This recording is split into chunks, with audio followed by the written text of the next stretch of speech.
The situation in Ukraine is deja vu for Mikheil Saakashvili, who was president of the Republic of Georgia in 2008.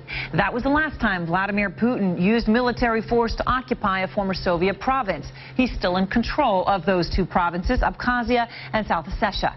That war lasted 5 days. Nearly 300 died. The result of that invasion is, well, Russia's still in control. Troops are still there in those two provinces of Georgia.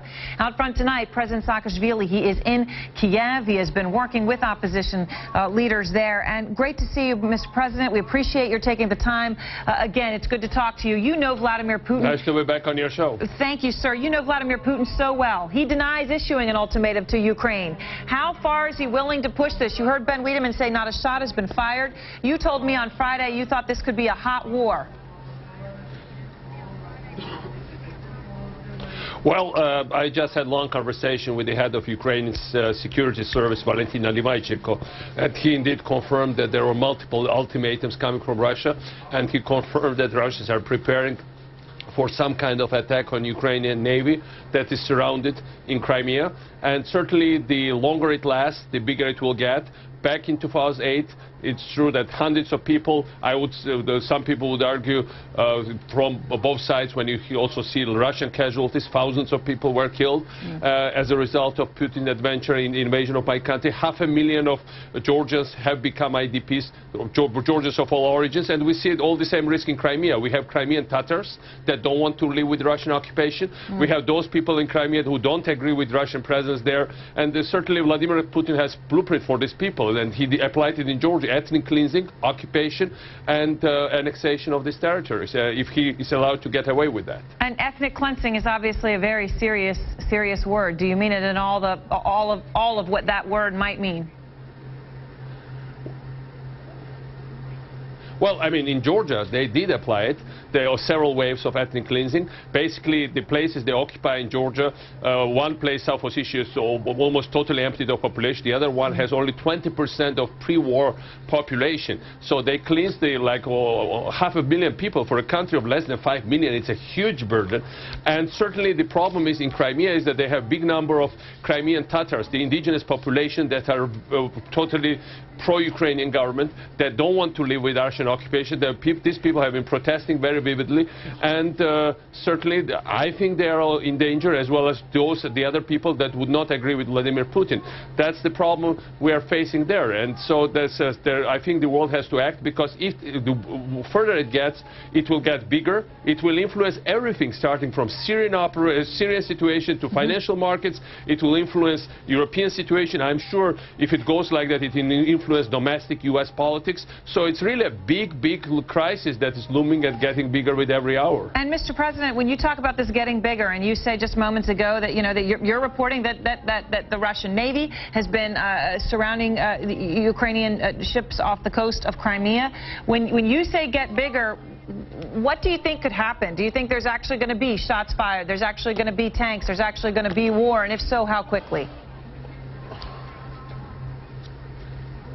Well, I mean, Russia's brought in their latest combat helicopter gunships. They have not used it in any conflict before. Their Russian jets have been cruising around. Ukraine has enough anti-air capabilities to shoot down Russian planes at any moment. I got confirmation about it from the U.S., from the Ukrainian sources, that they can easily shoot them down. They've not got these orders yet. But, today, all over Ukraine, people are lining up for draft. There are lots of volunteers for Ukrainian army.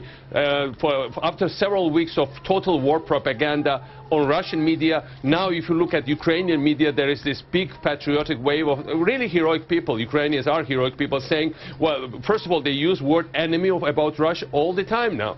It was not the case even like 24 hours before that. And the situation is that the Ukrainians are still looking at the world. President Obama said that it will cost Russia. It's a very good statement to make. I think I welcome it, and Ukrainians are welcoming it. But the point is that because for Putin it's a zero-sum game, if it doesn't cost Russia, it will certainly cost all of us. It will cost the United States. That's why, the Ukrainians are looking with hope. They hope that their NATO membership will be accelerated. I hope that Georgia will be put on fast track for membership as well for NATO, because all of us are in danger, and we all need now strong backing for Western alliances just for the sake of of peace, in order to avoid the worst. And by the way, when you mentioned that the U.S. should know that, I just got confirmation that U.S. satellites are focused on Crimea, so the United States have full information about what's happening really there. So you said the United States numbers, you sounds like you're trusting those, given that you're reporting now really for us that the satellites are focused there. Before you go, Mr. President, let me ask you this, though, this crucial question, because you've been through this before. Your country was being fast-tracked for NATO, and that got taken away. I mean, in a sense, you could look at it and say Georgia got punished for what happened. With the situation right now, the United States saying sanctions are on the table, they're going to work with Europe on those. Is that enough? Do you think that the West will be able to stop this without using military force? Well, I mean, there are many other things they can apply. As I mentioned, there should be fast-track procedure for the EU and NATO membership of Georgia and Ukraine. But also there are a number of other instruments that can be used. You know, last time I was in Miami, it was full of, kids of Russian government members and Russian oligarchs. They all work very closely with Putin. They have houses in Florida. If the United States no longer gives them visas to go there, or you don't need to send even tanks. You can send fiscal agents to the U.S. banks.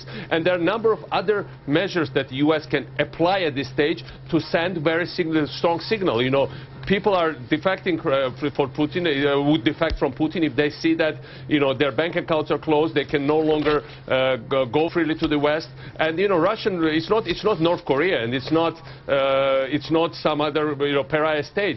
Russians want to be part of the international community, but they also don't want to pay costs for all these kind of adventures. And you cannot have both. You cannot go shopping to Western capitals and at the same time rampage with your troops from a big European country. Those two are not compatible, and I think they should be clearly demonstrated by the United States, and it's doable. It's perfectly doable, but with everyday delay.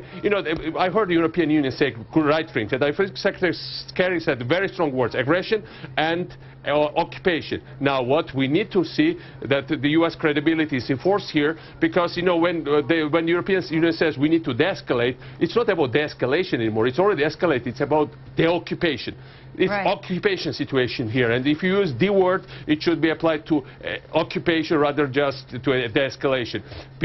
Until Russia leaves the territory for good, there can be no de-escalation here. All right. Well, thank you very much, President Saakashvili. We very much appreciate your time. As we said, he's been meeting with the opposition in Kiev and reporting tonight that they're saying that there are Russian ships surrounding Ukrainian vessels off the port of Crimea.